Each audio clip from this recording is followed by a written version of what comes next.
pattern, you'll need 3 skeins of DK weight yarn. You'll need 2 in color 1 and 1 in color 2. You'll need a 6.5 millimeter Tunisian crochet hook with a cord on there. I have about a 12-inch cord, but you could use a longer cord if needed. You'll need stitch markers, a tapestry needle for weaving in ends, and scissors. A little bit about this yarn. This is the color Garnish and the color Sumac in Frosted Stitches Deep Freeze DK. This is a 75% merino and 25% nylon yarn, and there's 246 yards per 100 grams. So I'm going to go ahead and make my chain, starting with the slip knot. Now this crochet cowl is not going to be worked in the round, it's going to be worked in the flat. And we will need to seam it up at the end. So I've made my slip knot, and now I'm going to go ahead and chain. And I'm going to continue chaining, and then I'll meet you back and show you the next step. So I've gone ahead and made my chain of 89. Now I'm going to go ahead and turn my crochet hook, or turn my chain over, and working in the back bump of the second chain from the hook, I'm going to go ahead and pick up a loop. And I'm going to continue doing that, picking up a loop. I'm collecting hooks as I go, and what I'm going to do is get all of these 89 loops onto my hook and cable, and then I'll come back and show you the next step. So I've just picked up my last loop, and now I'm going to go ahead and yarn over, pull through once, and then yarn over and pull through twice, and then I'll continue to yarn over and pull through 2 as I make my way down across. This is our standard Tunisian return pass, and we're going to be doing this in every single row. So yarn over, pull through 2. I'm going to keep doing this until I get back to the beginning, and then I'll show you what the next step is. So I've reached the last 2 stitches on my return pass, and I'm going to go ahead and now introduce color 1 back in. So I'm going to get a little bit of yarn, and we're going to go ahead and just yarn over and pull through just like that. And then I'm going to bring color 2 to the back and just hold it there as I go. And I'm going to go ahead and pick up just like I would for a simple stitch. So we're going to move from right to left through the hook, yarn over and pull up a loop just like that. And I'm going to do a row like this. We're not doing any increases yet, but I'm going to go ahead and do this row, and then I'm going to do a standard return pass, and then I'll meet you back and show you what we're going to do next. So I'm finished with 2 rows of Tunisian simple stitch in my color 1, and now I'm going to go ahead, and I have 2 stitches remaining, or 2 loops remaining on my hook. I'm going to go ahead, let me just get this untangled. I'm going to go ahead and drop color 1 and go ahead and pick up color 2. And we're going to go ahead and start with our bobbles. So to do that, we have 1 loop on our hook. We're going to go ahead and pick up another loop just like this. Then we're going to go ahead and do like a post bobble stitch. So I'm going to yarn over, and then you'll see I have the front vertical bar and the back vertical bar. I'm going to go ahead and go behind both, yarn over and pull up a loop. And we want a little bit of slack on there. We're going to yarn over, do the same thing, and we're going to do it for a 3rd time, just like that. And now, not counting my first 2 loops on my hook, I have 6 loops. So ignore those, yarn over and pull through those 6, and then go ahead and do a chain 1. And that's going to make it nice and tight. Then I'm going to kind of go from pushing that loop forward. I don't want to push it backward because this is our front. I'm going to yarn over, pull up a loop, normal simple stitch, and I'm going to do that 5 times. So after my bobble, that's 3, 4, 5, and now it's time to do another bobble. So to do that bobble, I'm going to get a little bit more yarn. Again, I'm going to yarn over, find both the front and back post stitch, or front and back vertical bar, and go post stitch behind both, yarn over, pull up a loop. Remember, keep that nice and loose. Yarn over, pull up a loop, yarn over, pull up a loop. And then I'm going to yarn over and pull through those 6. And I want to make sure that I'm not getting that simple stitch from before, and then yarn over one more time, pull, and that way we have another bobble. So I'm going to do that one more time. Again, we're going to do 5, that's 4, 5 simple stitches, and then I'm going to go ahead and get a little bit more yarn over, find the front and back vertical bars right there. Let me get my tapestry needle, and that way I can show it to you clearly. So here is my front vertical bar right there, and here is my back vertical bar right there. So I'm going to yarn over, go through both, yarn over, pull up a loop, yarn over, post stitch, pull up a loop, yarn over, post stitch, pull up a loop. And then I'm going to go through. If it's easier, put your thumb right here or your finger right there to keep these stitches from getting in there. Yarn over, pull through all 6. And this one, if you do it a little bit tight, you're going to have what the issue that I'm having, so make sure you get them nice and loose. We're going to push that forward, and then we're going to just yarn over our Tunisian simple stitch next. So I'm going to keep doing this and make my way down. You can see how those bobbles are, and then I'll show you the next step.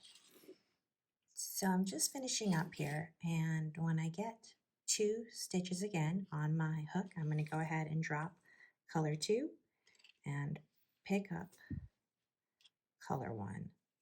Just like that, I'm going to pull it through, and then we'll change our color. Now we have to make a couple of, you can see how this is looking. We're going to make a couple of changes to this row. So first I'm going to do an increase. So to do an increase, we're going to go ahead and do a full stitch. So I'm going to go in between the first and second loops, yarn over it, we'll get that out of the way, and pull up a loop just like that. Now, what we're going to do is we have our bobbles, but I want our bobbles to stand out. I don't want any of color 2 to be visible as we go. And so what I'm going to do is I'm going to do some double crochet post stitches. So I'm going to yarn over, and then not in the row right below, but in the row 2 rows below, I'm going to go ahead and find, again, the front and back stitch, just like that. Make sure you have those 2 loops on, yarn over, pull up a loop, and then pull through 2, just like that. Then for our bobble, I'm going to go ahead and just pick up as normal, just like that. And then again, I'm going to yarn over, and you can see really clearly here the front and back vertical bars. Go through both so you can see them on your hook, yarn over, pull up a loop, and then yarn over, pull through 2, just like that. And this is going to kind of camouflage this red row and make it easy where we don't have to carry the yarn. We're just going to yarn over, just like that, yarn over, find my post stitches, just like that, and finish. Now, I'm going to also do, so at the end here, where I ended here, I had 2 stitches remaining. So after your bobble, you should always have 2 stitches. I'm going to do a full stitch increase here. So you'll always have an increase at the beginning and the end of this cowl pattern. So I'm going to go ahead and I'll show you one more time that double crochet post stitch. I'm going to go here in front, just like this, yarn over, pull through 2. Then one more time, those post stitches, yarn over, pull up a loop, pull through 2, just like this. I'm at my bobble, do a normal Tunisian simple stitch, and then I'm going to continue. And I'm going to just go ahead and pull that, and you can see how it's hiding it, and it's going to make these bobbles really pop as I go through. So for this pattern, what I'm going to do is, this is a 3-row repeat. You're going to do, and from here on out, we're going to be doing an increase every single row. So the next row will be just a regular Tunisian simple stitch row in color 1, again with the full stitch increase. Then the next row after that will be back to a bobble row, and again with the full stitch increase. And then the 3rd row after that will be our double crochet a post stitch row. So we're just going to repeat those 3 rows, and you'll always do 2 stitches and then your bobble to start, and you're going to see that your bobble is going to line up in the middle of the other bobbles. So they're going to be staggered bobbles that'll be going through. So I'm going to work a few more rows and then I'll come back and show you what to do next. Back to show you the progress I've made on the cowl. There is some curl to this. Remember, you always need to block Tunisian crochet, but I wanted to show you all some little tips to help make this pattern easier. So I've just switched back to color 1, and I'm going to go ahead and make do my extra stitch right there. That's my full stitch. And now I'm going to do my Tunisian double crochet. So I'm going to yarn over. And one of the things I want you to see is that it can be a little bit awkward when it comes to this first stitch because it's hidden behind the bobble. So I've yarned over, and remember, I'm skipping this row. I'm going down to this row. This is the stitch that I want to go to, and you have to move that bobble aside to see the other half of the stitch right there. So I'm going to yarn over, and then I'm going to just pick up a stitch right there, yarn over, pull through, and then yarn over, pull through too. And that's going to make it easy for your bobble stitch. You'll have to do the same thing on the opposite end for the last Tunisian double. You'll have to move the bobble over to find it. I also want to show you that when you're working on this, you're going to see sometimes if your stitches aren't tight enough, you'll see little bits of color too peeking through. It's really easy to do to fix this. So if you see here, what we're going to do is I'm going to pull on this right here, pull it tight, and it's going to pull that color 2 through. So same thing here, just pull on the back of that same row and it'll pull color 2 through. Here we have 2. So again, I'm on my 3rd row down, so 1, 2, 3. Just go ahead and give it a little tug and it'll pull right out. When you block it, it should also help to keep those stitches in place. So I'm going to go ahead and continue with this, and then I'll meet you back to show you how we're going to finish. Hi all, so I want to catch you up on where I am right now. I have done 12 repeats of the bobbles for this cowl.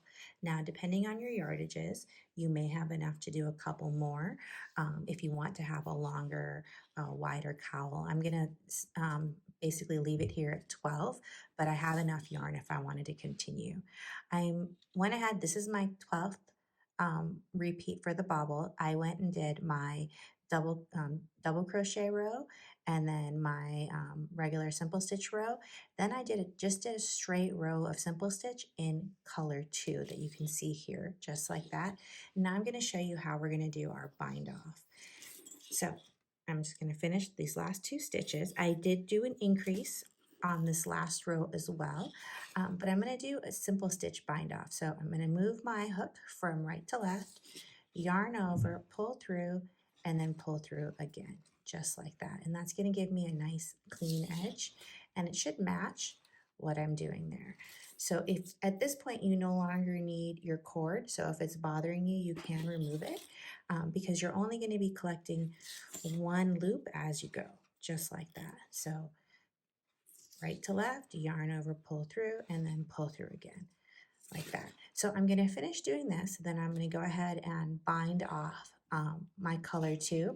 Here for my color 1, I'm actually going to leave a long length of a long length of yarn and use that to seam up the back end. I'm going to block it before I seam it. I think that's going to make it easier to have your ends match. So that's the pattern of the cowl. I will come back and show you what it looks like after I'm done seaming. So here is the final cowl pattern. You can see we worked it from top to bottom, and you can see the angle as we went. I'm going to flip it over and show you the back.